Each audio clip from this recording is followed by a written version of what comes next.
Hi, good evening. I'm your moderator for this evening, Maria Burns-Ortiz, and I want to thank you for joining us at the third annual The Loft's Wordplay Book Festival. Virtual Wordplay is a presentation of St. Catherine University and Star Tribune in partnership with Mizna, an organization that promotes contemporary expressions of Arab American culture. We acknowledge the state of Minnesota is located on the traditional, ancestral, and contemporary lands of Indigenous people. The Loft and Open Book are built within the homelands of the Dakota people. The Loft recognizes the original peoples of this place and affirm tribal sovereignty. A few housekeeping items. You can ask the authors questions by clicking the Q&A feature. This event will be recorded and you're welcome to access the event as many times as you'd like until June 1. Please buy the author's books using the link below while you're there and consider donating to the Loft. While all Wordplay events are free, we'd love your support in bringing great authors into your life for years to come. And please take the survey you received at the end of this session. It helps us know how to program the events you want to see. Tonight, we're joined by three award-winning, incredibly amazing writers this evening. I had the pleasure of reading all three of their most recent books, which we'll be discussing tonight, and they're all brilliant, moving works across different genres that truly define the topic we're set to tackle, which is a sense of adventure and the many forms that adventure takes. Rhonda Jarrar is the author of the novel Map Home and a collection of short stories, He, Him, Muhammad Ali. She's also the recipient of a Creative Capital Award and an American Book Award, a professor of creative writing and performer. Jarrar's new memoir, Love is an Ex-Country, revolves around a 2016 road trip across America, but expands far beyond a chronicle of highways and byways, transcending borders, exploring joy, queerness, kink, race, domestic violence, and love through the lens of the body.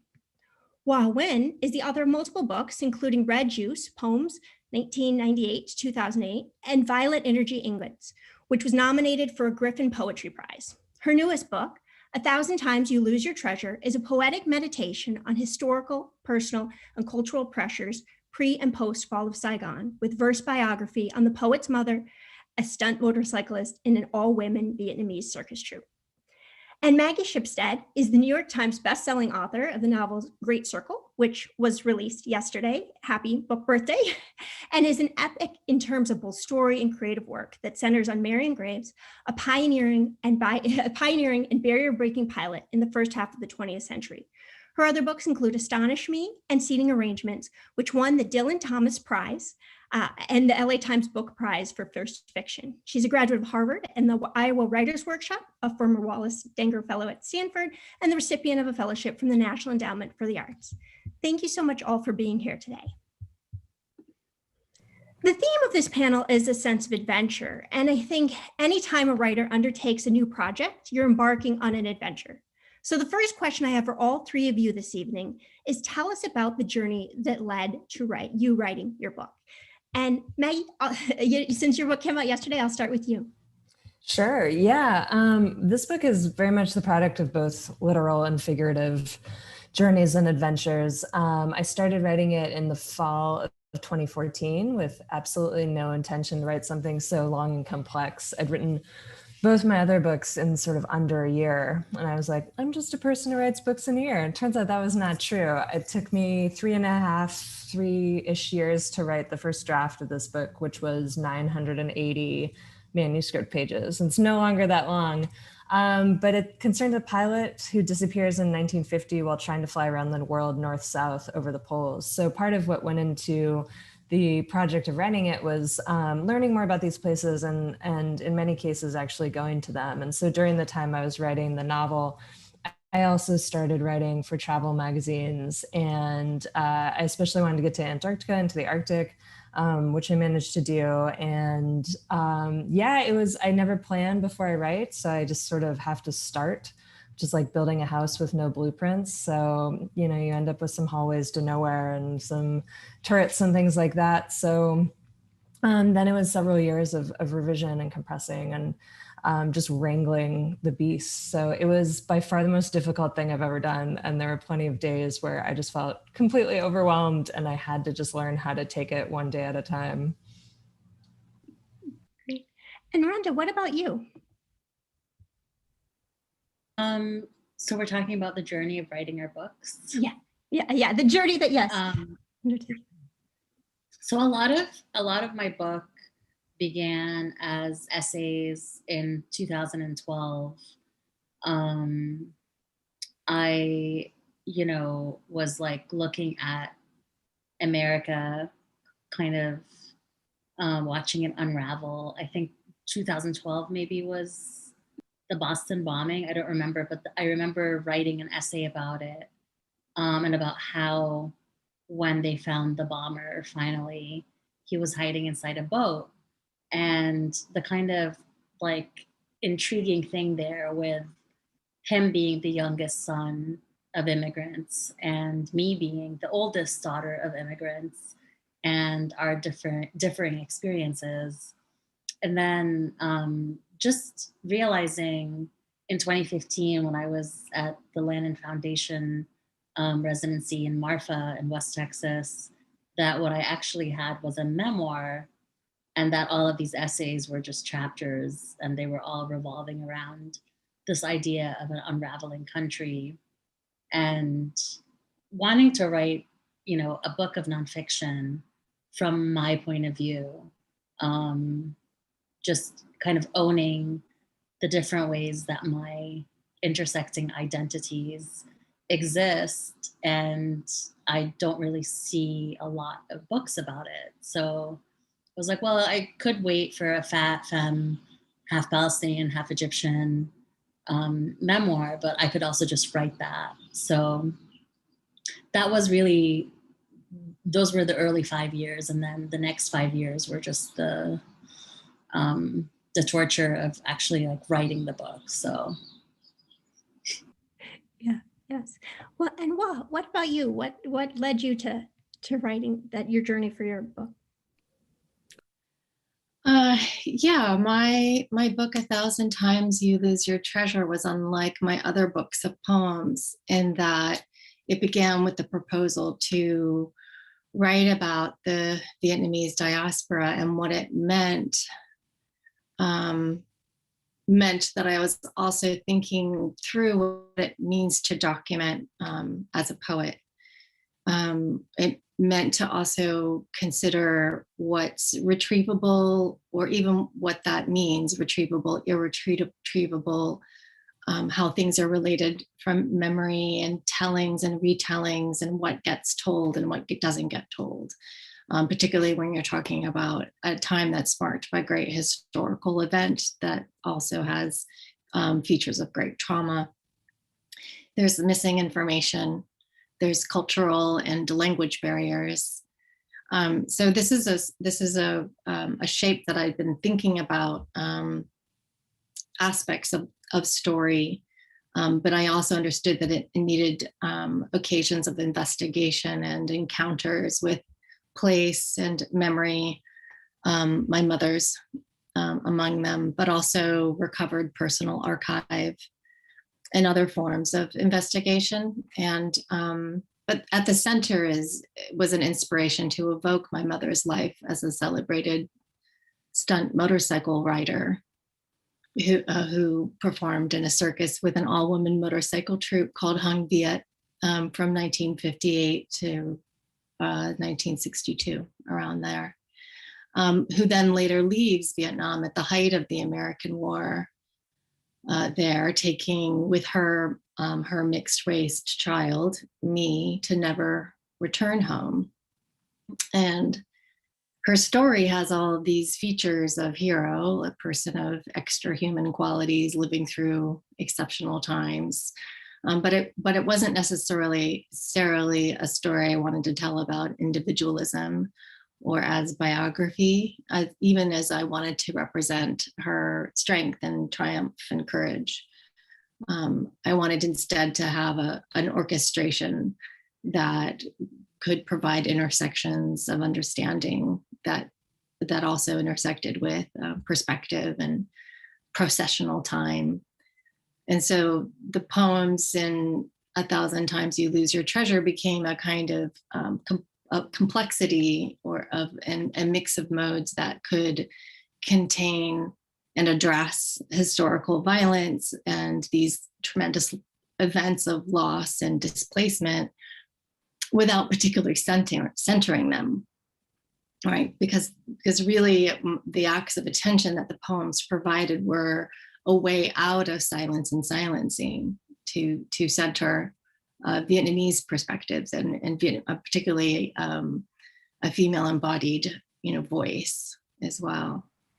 And that the poems way was a way to dialogue with that difficulty too, and make room for things like ghost and folk tales, of ghost stories and folk stories or folk tales, and humor, language book exercises, and archival remnant recuperated family stories, and other, like as I said earlier, forms of investigation that also look like myth and fairy tale. And you were talking about that female perspective. And one of the things that, well, all three of you have very different stories and characters, well, fictional and real. One of the things I want to look at is one of the things that struck me was how they're all stories of women who challenge convention, whether it's an era or a culture or a place or a combination of the above. And I guess starting back with you, well, can you talk a little bit more about the importance of telling these stories of women who are refusing or, defying convention or cultural and, societal norms? Well, I think, like Rhonda was saying, that there was also like there's a dearth of these narratives that center women like my mother, women of her generation, women of her class, women from colonized countries, and it reminds me of something that the novelist Viet Nguyen has spoken of, which is, he calls it it's a lack of narrative plenitude. And what that does is it flattens perspectives and views of people, so that if the only narratives available of a woman that's like my mother is that of nameless interchangeable victim, who only serves to act as victim, maybe screams, but is nameless and has no story, or is a sex worker.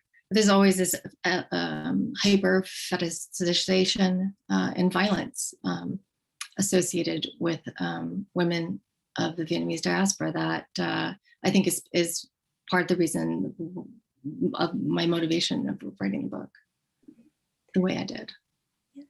And Rhonda, yeah, you talked about, you could wait for a story like the one you wanted to come out, or you could go and write it. And I think it was Toni Morrison who said, I wrote my first book because it's what I wanted to read, but can you talk a little bit about why you felt it was really important and why you wanted to share your story? Me? Yes, yeah, Rhonda. I'm just out of it today. Yeah, I just, honestly, I am an extraordinary human being, and I am tired of acting like I'm not, because I live in a shitty, patriarchal, white, cis, hetero, fucking, cesspit that thinks that it's the best country in the world. Unfortunately, I'm here because I don't have a homeland, and this is where I am settling at this time. But yeah, I just felt like I needed to memorialize these particular experiences in my life. And, in 2015, when I realized, okay, this is a book and I need to, make this into a full narrative, and decided to take this road trip from California to New York and back, I had no idea in 2015 how close Trump was to winning, right? I was just sort of like one of everyone else, just being like, oh my God, that guy's a joke, The Apprentice, it's not gonna happen. But then realizing that I had become this American amnesiac also, even though I made fun of American amnesiacs all the time. And that, no, America actually does nonsense. Nonsense happens here all the time. So, yeah, just knowing that I had to capture what was going on right before he won during that election year, and feeling like actually going out there and, looking into it myself was the only way I was going to figure it out, because I felt like I was living in a bubble. I think a lot of us probably as literary people like tend to live in bubbles. So yeah, I wanted to both challenge myself to write something that wasn't fiction, and also yeah, like challenge America, I guess, by being like, here's a mirror and I'm recording this. Yeah, no, that's incredible. And I wanted to come back to something on that in a minute. But, Maggie, talk about Marion. I mean, she's a fictional character, but she's very much rooted in several, bases, characters in reality or people in reality, I know. So can you talk a little bit about just her role and that, portraying that character that you wouldn't have thought of, this is a woman, what women were doing in, the 1930s, 1940s, kind of her role. Yeah, absolutely. So Marion is someone who knows from a young age that she has to be a pilot. She sees barnstormers in her hometown in 1927, and it just kind of rings all the bells in her.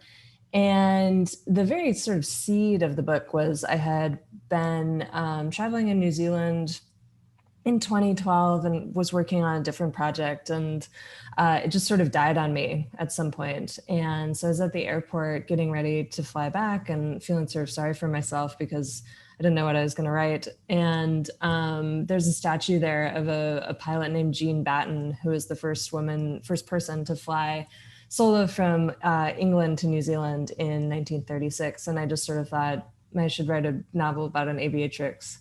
So that was, and I didn't start working on it for another 2 years probably, but I was interested in this sort of fleeting window of extremely literal independence that these women, early flyers, were able to access. What they did was incredibly adventurous, and more women I read about, the more sort of flabbergasted I was by what they really survived. The thought of flying over an ocean alone in a sort of, unreliable single engine plane is still really chilling. And they, I think they just had this urge that they had to do it. And I, when you say you're writing a book about a pilot, everyone says, oh, like Amelia Earhart. And it's not about Amelia Earhart, but I was also interested in how sort of culturally we process disappearance versus death. And they're often the same thing. But because there's no trace of, I think almost certainly Amelia Earhart crashed in the ocean and died. There's just no land in the South Pacific that she could have gotten to. But because there's no evidence, as there wouldn't be, that's created this vacuum in which these other theories and myths survive, which is, I think we like a good story, and I think the imagination sort of thrives on absence. But it's, in some ways, it's erased the real person, what really happened to her. So that was another sort of driving preoccupation.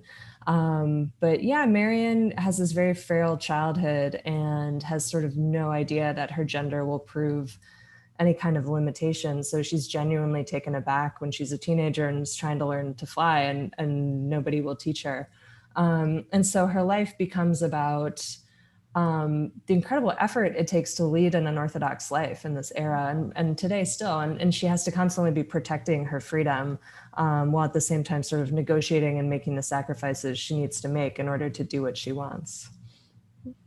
Well, and there's you're talking about that first scene where Marion sees a plane, and I think you write, she realized it has this ability to carry people elsewhere. And I think that's such a thing across all of these works and stories, the sense of how places, or the places that we're from, or the places that we hope to go, will shape us. And, one of the things as I was reading your book, Maggie, was, one of the things that struck me from writing was the way that you capture places that Marion inhabits and visits in this incredible detail. And I'm curious, where is your favorite place that you bring us to in Great Circle, and why? Well, I was really focused on Antarctica when I started thinking about the book. And part of the reason why is that in 1950, to fly around the world north-south would have been borderline impossible.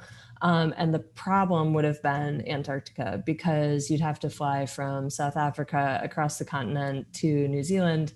And in the plane that Marion's flying, you would have to refuel twice, but there were no permanent bases then.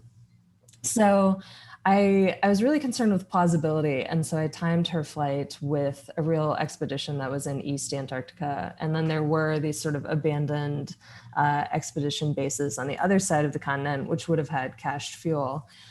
So I went to Antarctica twice, once on a magazine assignment and once with someone I was in a relationship with who led tourist expeditions down there. And it was life-changing. It's an incredibly hostile, incredibly beautiful place. Of course, you go on a ship, you see the coastline. And it was also important to me to know there's I wanted to know what the interior of Antarctica looks like, the flat white ice sheet. And that's prohibitively expensive to get to. It's really hard. But what I ended up doing was I did a magazine assignment for Outside Magazine about our unit in the Air National Guard that does polar airlift. And so in the summer, they go to Greenland to practice. And so in a 4-engine propeller plane, we landed on the Greenland ice sheet. And it was the most, in some ways, and I knew I couldn't really imagine this, even though it's an incredibly simple scene. It's a flat white disc going entirely perfectly to the horizon and then a dome of sky over it. So simple, and yet there's something so strange and precarious about it. So that's what I really wanted to sort of convey in talking about Antarctica and scale. Also, the planet was one of my driving questions and preoccupations. Yeah, well, it certainly those scenes that Antarctica, the pictures that you paint, were incredible. But the other question that I had, also talking about place, while your book explores, like you said, the story of your mother, but also the Vietnam that she grew up in, the Vietnam she left, and in two ways, so many are, the two are so many intertwined. And can you talk a little about that intersection? You talk about person and place and how important it is to include this context of her and your motherland in telling the story of your mother? Yeah, actually, I think that because I chose poetry, or as one of my favorite writers puts it, poetry chose me, that it's really more of a relationship to place as oriented towards the cohesions of sound and attention to language itself, and musical structures, the ways that we tell stories, as part of relating cultural information. That's part of the function of the ghost story, that the ghost stories that are included in the book. There's two Vietnam ghost stories. One that in the West is referred to as like the Romeo and Juliet of Da Nang. It's the star-crossed lovers classic tale. So it was, for me, I also turned to, because of my relationship to the lyric, to the little songs, sonnets. I can't stop writing sonnets. Obviously, there's a few in this collection. But my earliest sort of musical instruction was songs and particularly paying attention to narrative in songs, story songs, among my first memory of them. And so this way of story sharing and giving voice to ordinary people, right, that have an adventure, live, pass on information, pass on lineage, that keep history, how to bring them forward. Women like my mother, whose life is complex and contains all these features of drama, but aren't featured in their complexity among the dominant stories. So there's a way in which I had to also work with fragment, so that the fragments can then be caught in songs or inside of melodic cohesions, so that it does take on a lyric shape and intermixes with other modes, that for a structure that could bear the emotion of the contents. And Rhonda, talking about the concept of motherland or homeland, you alluded to this a little bit earlier, but it's very much reflected in your memoir as well, where place plays such a prominent role, especially when you take us to many places you've lived, but you write about not having a hometown and about being a refugee, and you write about the wound, that sense of constant ache for home. And how does that shape this memoir? I think it shapes everything for me in my life. But for this memoir, one of the things that I really wanted to do was to, you know, like really enjoy working in nonlinearity and, you know, having each reader react to this in a different way, basically depending on their own background and their own level of privilege, right? So someone who just kind of wants to like go on a cute little girls road trip, woohoo, you know, they might not enjoy, they might be like, oh no, I'm really uncomfortable, like this book is about a road trip, but it's also about a woman who passes for white and isn't white, and you know, who is dealing with like Palestinian grief and, you know, all of these other things. And so that reader might just be like put off by it. And I kind of like that. I like that the book maybe in its fractured sort of, it's got a fractured vibe to reflect my own fracture and like the ways that I feel nonlinear and the ways that I, you know, feel like empire generally has like completely fucked my entire, you know, ancestral, you know, background and current life. So why should my work not reflect that? It's okay, like realizing that it was okay to not be palatable, to have a book be a reflection of that kind of gaping like lack of homeland. And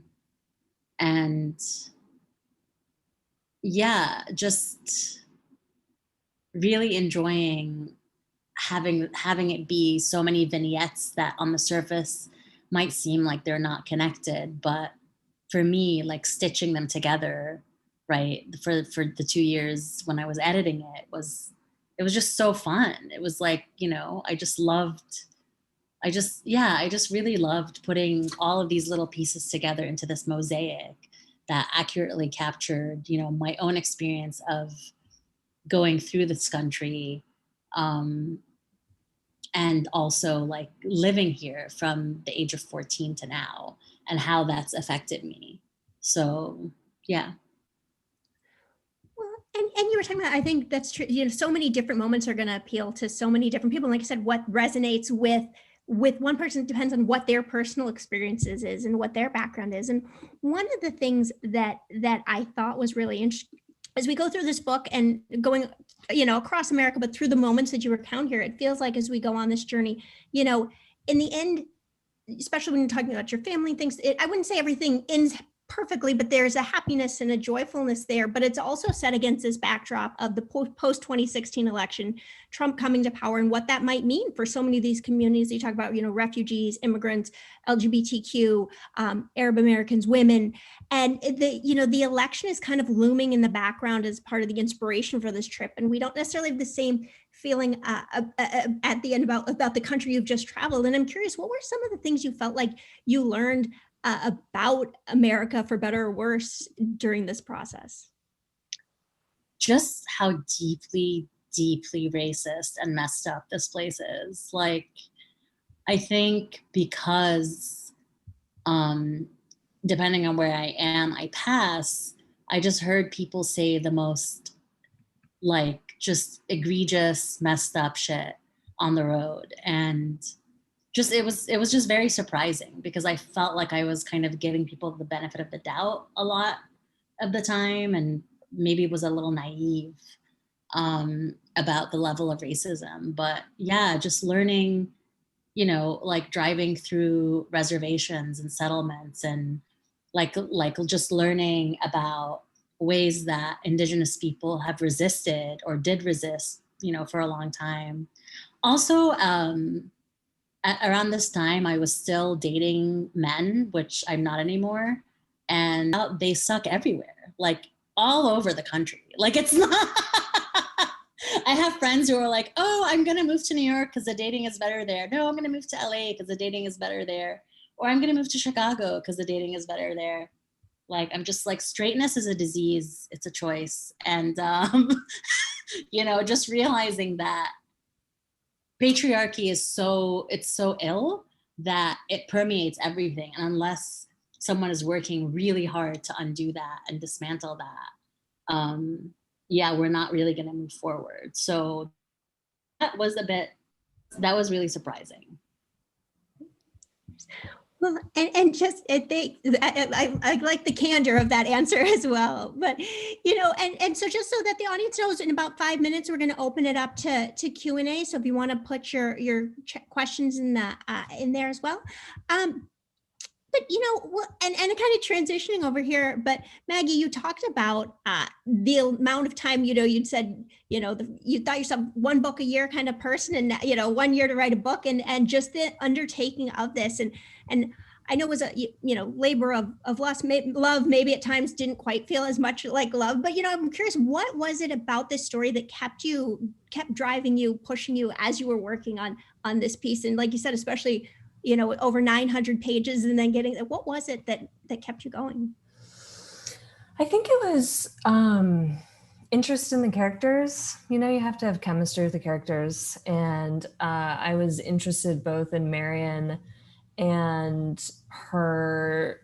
And then in addition to Marion, there's this contemporary movie star who is playing her in a movie about her life and has keeps trying to blow up her life by publicly enacting scandals, and she's really lashing out at this sort of crushing scrutiny that celebrities are under, but really in particular women. There's no way to do it right, to be a public woman. And so I was also interested in the connection between the two characters and the balance of their voices. So there are lots of technical aspects of the book that interested me throughout, and also created lots of problems. But I wanted this sort of sharper, more acidic voice from today to kind of cut through the historical fictionness of it.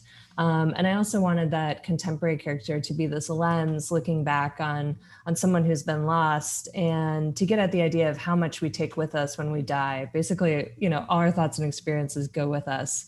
And so this actress is sort of trying to piece together a life that's gone, and the reader gets a close look at Marion's life, and then can also see, what's left in the future sort of for a semi-archaeological excavation of these pieces, and then how much we get wrong. And it has to do also with just how unknowable other people are. Even people we're alive at the same time as, you can't access their interior worlds, beyond a really partial degree. And that's sort of the whole project of human connection. So yeah, those things kept me connected to the story. And just, once I'd been writing for 2 years and realized I'd written 400 pages and wasn't halfway done, I sort of had to think the only way out is through. I just had to dig out. But I also put everything that I was thinking about during that time into the book. I put all of my questions about, as I said before, about scale. How do you measure life against the scale of the planet? How do you measure life against all the other lives being lived? How do you measure life against time? So I think, I always start with questions, not answers, and usually just end up with more questions and no answers. So that, the curiosity and just some of these basic mysteries really kept me in the project. Those were no small questions to be tackling. But one of the things that Maggie just said about, people that you think or these stories that you think maybe about people, I'm curious, as you're working on your mother's biography, did that change either the perspective or the lens that you approached it with? Did you learn different things? How did that shift that experience working on a biographic piece about someone who you were close to, but obviously this part of their life for? Well, I mean, in a certain way, I was interested in working against a form of biography by writing it in verse. Really was interested in more of a complexity or a mapping or cartography. The parts of getting close to my mother was part of it. Her last while. She passed in 2019. Her last 5 years were spent mostly at home and in need of care. So I was able to spend a lot of time with her during that period of her life. And it was a time of life when she'd also speak more about the past. It's a kind of gift of aging, and perhaps the amnesia that is helpful to manage trauma was less needed at that time. But the mapping of story with other elements was purposed in such a way that I was interested in it not as like I said, not as a kind of biography or as the poet Jack Spicer say, in terms of managing time, that words must be led across times, not preserved against it. In other words, the poet is a time mechanic, not an embalmer. And so I kept that in front of me as I was orchestrating the separate narratives. And Rhonda, what you were saying about being able to like paratactically organize is a way to release the content. For me, it was a kind of refusal to participate in a like trauma parade to benefit the white gaze or the male gaze. Well, and I know we're turning it over to questions, so if there's any questions, make sure you pop them in the chat. We'll go from there. But while we are waiting on that, sorry, here we go. So the first question we have is, what are your favorite travel books or travel essay collections? I don't know if...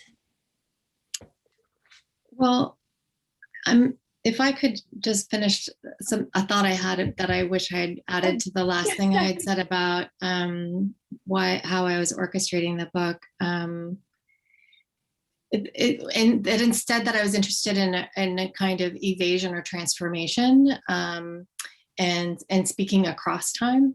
And so I think in terms of travel books, I think I have a slightly vexed relationship with them because they're often written in such a way that privileges class, which usually privileges people with power. So I don't have a great answer to that question. I would love to hear a good answer. Maggie or Rhonda, what about Maggie? I know you as a travel writer. What kind of books? Yeah, I've given a lot of thought to travel writing since I started doing it, and it's always a pretty complex task to describe your own experience, contextualize the place that you're seeing. Particularly, I do a lot of more adventure type travel, so it's often an environmental context. And then you also end up having these sort of commercial responsibilities to the people who have like provided the infrastructure for your trip. So I think in some ways I'm drawn to travel narratives that don't have anything pushing or pulling on them. And just one that springs to mind is The Snow Leopard, Peter Matheson. Partly because it's titled The Snow Leopard, he does not see a snow leopard. And so some of it's about grappling with this question of, is the value in seeing the thing or is the value in trying to see the thing? And he ultimately concludes that he didn't see the snow leopard because he wasn't ready to. And of course, it's also about his delving into his own Zen Buddhism and seeing some of these places that were important to it. But he's just the most exquisite observer and articulator of the natural world. So I'm always deeply impressed by that. And same with Barry Lopez, Arctic Dreams in particular. And Rhonda, well, I know you take us through many locations, some that we definitely think maybe would be nice to visit, a lot that we think just stay away. Do you have a favorite travel book or travel essay collection? I think I kind of echo what Wa was saying, because travel collections and travel essays like that are particularly like that kind of stay close to that genre, or that enjoy being in that genre, tend to be pretty off-putting to me too, as someone who's like constantly, I think, like has had a history of like negotiating space and all of the stuff. But I do love poetry that, and like full confession, like I literally 95% of what I read is poetry now. Prose is just, it just bothers me. My brain can't do this right now. Um, but reading like Khalid Matawa's work, he's an amazing Libyan American poet. All of his books have this kind of like, his newest one is called, what is it called? It's called Atlas of, damn, I don't remember, but the new Khalid Matawa book, really good. Poems by Marwa Halal. I really love Marwa's work. She, writes a lot about being between different parts of Egypt and the US, including the Midwest and Brooklyn. I just love the way that poets look at spaces and the ways that poems travel through space also. So I've just gotten this book called An Anthology of Radical Trans Poetics. And that is just stunning, like the kind of traveling that not only the subjects are doing, right? Like the speakers, the way the speakers are going through the world, both as trans subjects and as radical folks who, just even by being trans in the current world, are having to radically resist hatred, but also like, gender norms and all of this other stuff, while like fighting for the kind of world that, we hopefully deserve. So yeah, I tend to think of travel in this more abstract sense and enjoy it that way. Yeah, well, I think that's well, and one of the next questions kind of talks about what both Wa and Rhonda you were talking about, is how does being a woman marginalized in society affect your sense of being in place, and how does that affect your idea of what adventure means? Yeah, so for me, I am someone who traveled with a dog who was not a scary looking dog, and who like used techniques that I've learned from like friends who are native, like to create, to basically have a giant aura around me when I'm scared so that people won't attack me, to have a taser. I actually learned how to shoot guns just in case someone with a gun was near me and I was able to disarm them. As a woman, you're constantly like thinking about who else is on the road. There was a lot of harassment on highways, which I was not expecting. So just being able to pick up your phone immediately and capture people driving by who might be harassing you, that really works. They leave immediately because they don't want to be on camera. And it affects my idea of what adventure means because, like, for me as like someone who's part Palestinian, like sleeping in a tent is not something I'm interested in doing. Like my people escaped, tents. So my family escaped a life in tents. So I'm not interested in like camping or any of that stuff. That to me is not an adventure. But, swimming in the ocean is. So yeah, just the modification of what adventure is, depending on, where you come from. Yeah. And well, what about you? What does being a woman and marginalized in society, affect your sense of being in place and adventure, what it means? I think I likewise think of it as a way to evade, subvert, contest, resituate. I think it's that my writing specifically by summoning history into new dynamic positions, and working with poetic speaking, which is different than the sentence, in terms of how it organizes meanings, can give voice to liberatory thinking. And that, I think that's my sense of my idea of adventure, which is fully embedded in my experience as a woman from the Vietnamese diaspora. And Maggie, you know, for either you or for Marion, right, is this idea of you know, her role being a woman, you know, female pilot in the 30s and the 40s, kind of embarking on that, you know, does that affect what you think adventure means in terms of either her story or for your own personal experience?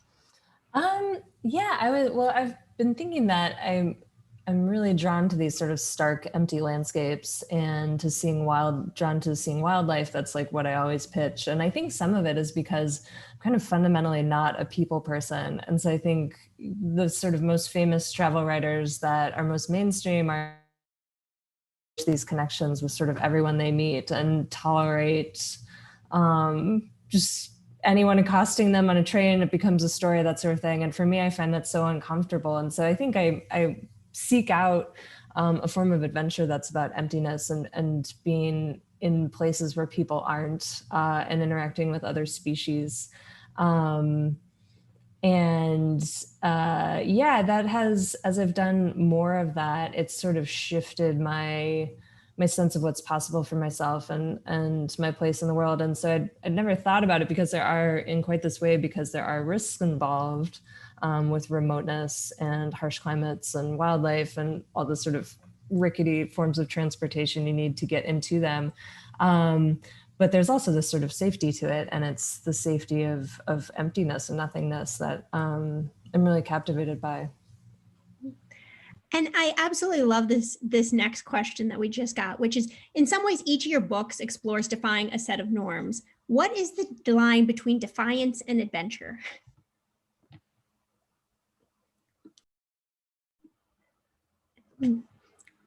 Maggie, did you want to tackle that one? Still thinking. Oh, yeah. I don't know. I mean, you know, there's so many different ways to think about adventure, and some of the ways I've been talking about it is quite literal, with going out into the world. But I think, you know, in my book, the character, to preserve her freedom is an act of defiance. She's, you know, in her 20s and the 30s, and the sort of only accepted course of life for a woman is to get married and have children. And for her to not do that, not only is an act of defiance, but then requires constant vigilance. And then from the more modern character, who I said is sort of lashing out at this public scrutiny, that's to not even try to please everyone is an act of defiance. Which then facilitates, I think, more possibilities in how you live. When you're, Rhonda was talking about this earlier with how she anticipated people responding to her book. When you're comfortable with not pleasing everybody, you are able to do more and do unexpected things. And wow, what would you say that line between defiance and adventure is? It's an interesting perspective, defiance and adventure. It reminds me of when my book arrived. You know, it comes in a big box. I had actually already seen like the single unit that had arrived a day or so before the big drop of boxes. And now the conceit is like, you open the box and you take a picture. It's like the unboxing, like my book. And I was feeling ambivalent in part. You know, it's February, right before the new moon. So it's the new year in the Vietnamese Lunar New Year, right? It's Tet, it's called. And anyway, I was feeling a little, I guess, just sort of blah. And and a fox came to our backyard and ended up staying for 3.5 hours. And so I've been thinking a lot about this. This visit, this fox, as a kind of emblem, because it also situated itself right next to this little Buddha that I'd stolen a really long time ago, and I realized that there's something that defiance is also about knowing when to be a thief. Because like the fox is the scourge of landowners, right? And yet they're also playful and tender and loving and gorgeous and uncontainable. And I realized that it became this expression of this unapologetic spirit that could carry on with its sensitivity and its intermix of canine feline, of yin yang, to be quick-footed and cunning and fugitive and uncontainable. And I like that imagery, and also just that idea that, you know, what this is very, you know, this line of defiance and adventure is different for everyone. And Rhonda, what is it that you see that line being? That I feel like it is a very thin line, and I think that for those of us who, you know, have time existing online, I think, you know, as someone who's experienced like really, really heavy doxing and death threats, there's a kind of like defiance that happens, right, when you continue to say what you want to say, knowing that, you know, you might be getting that in return. And then there's a sense of adventure in like twirling on your haters and being like, I'm sorry, are you pissed off? Like, is it really hard for you to live, you know, in a basement and be angry all the time? You know, even though you're the most privileged human being on the planet, like, to me, it's definitely brings a sense of adventure to troll a troll, and to be defiant in spite of, like, you know, the desires to silence you or to just keep you from being defiant so that the status quo can just continue. But yeah, oh my God, I love that story about the fox and the stolen Buddha. Oh, that's incredible. That's a poem. Like, that's just, I love it. Thank you for sharing that, Wa. Thanks. And, you know, the last question that I would ask all of you, because I think it's a really incredible opportunity to have you here talking about your books. And obviously readers will come away with different things and different experiences like we talked about. But what is something that each of you hopes that someone comes away from your book with? What do they take away? And Wa, I guess I'll start with you.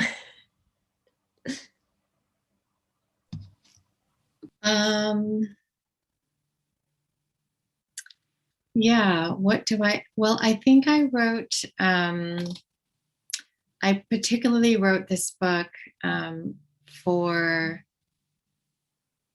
people to be able to expand their imagination. I think that's my simplest answer. That's beautiful. And Rhonda, what about you? I guess I want them to, depending on who they are, but I think generally to, you know, honor themselves and their bodies and reject the kinds of ideas and like poisonous kinds of notions about what a body should be, what it should look like, what a good body is, what, you know, and what a body that deserves to be alive, what that should look like, and that we're all worthy of that. We're worthy of love and safety, and also consent, the importance of consent, because that's something I really hammer in towards the last quarter of the book. Maggie. Yeah, I mean, the time when I wrote this book, and even when our pub date was set, of course, we couldn't have anticipated the pandemic. And so the fact that it's a book about someone seeking freedom and movement, I think now resonates with people perhaps a little differently than it would have. I think it's something we're all thinking about. And like I said, I think I start and finish with questions in my writing. And so I think there's some questions hopefully people come away with about what freedom means to them, what movement means to them, and sort of how do you go about deciding what kind of life to live. So that's it. So, well, thank you so much to all of our wonderful authors, to the Loft members who make these events possible, and to our sponsor, St. Catherine University and the Star Tribune in partnership with Mizna. And so the last thing I will say, again, thank you guys so much. This has been it's not guys, I'm trying to be better about my language. Thank you, you ladies, so much, because this has been a wonderful conversation, and to have the opportunity to read your work and hear about it from you has been incredible this evening. And so thank you so much. And to the audience, thank you for the wonderful questions and for joining us. And the last thing I have to ask the audience is the survey. We need folks to fill it out. So it will be coming to your inboxes after this session. And again, buy all 3 of these books. I promise they are amazing. And thanks so much, everyone. Have a great night.